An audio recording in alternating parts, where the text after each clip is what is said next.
राजस्थान में अभी विधानसभा चुनाव के नतीजे आए नहीं है, लेकिन उससे पहले ही मंत्री पद को लेकर दावेदारी शुरू हो गई है। अलग अलग एग्जिट पोल में अलग अलग सरकार बनने की संभावना के बाद यह उम्मीद जताई जाने लगी कि कांग्रेस या भाजपा किसी को भी सरकार बनाने के लिए बाहर से समर्थन की जरूरत पड़ सकती है। यानी कोई भी दल अपने बूते पर बहुमत की सरकार बनाने में सक्षम नहीं होगा। इसी के चलते अब उन पार्टियों की भी उम्मीदें बनने लगी है जो सरकार बनाने के सपने तो नहीं देखती, लेकिन प्रदेश की राजनीति में अपना वजूद बनाए रखने के लिए संघर्ष करती रहती है।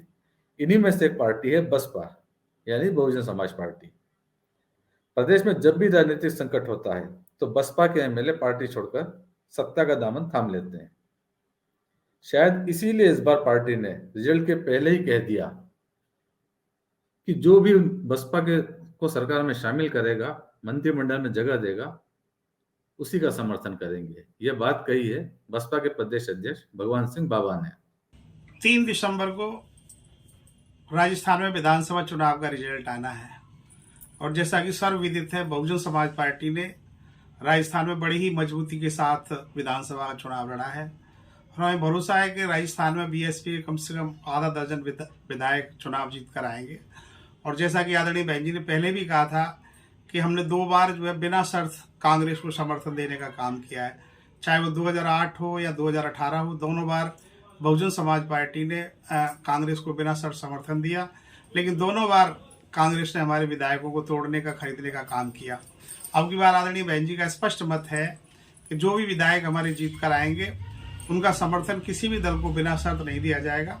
उन जीते हुए विधायकों को मंत्री बनवाया जाएगा और उसी को समर्थन दिया जाएगा जो सत्ता में बहुजन समाज पार्टी के विधायकों को शामिल करेगा। और मुझे पूरा भरोसा है कि बीएसपी अच्छा रिजल्ट 3 तारीख को लाने वाली है। दरअसल 2 बार बसपा के साथ ऐसा हो चुका है कि उसका पूरा का पूरा विधायक दल पार्टी छोड़कर सरकार में शामिल हो गया।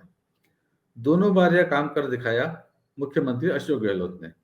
पहली बार 2008 में, जब कांग्रेस को 200 में से 96 सीटें ही मिली थी और उसे बहुमत के लिए कम से कम 5 विधायकों की जरूरत थी। यह जरूरत पूरी की बसपा के 6 विधायकों ने। इस बार भी ऐसा ही हुआ। गहलोत ने अपने मौजूदा कार्यकाल में फिर यही कारनामा कर दिखाया।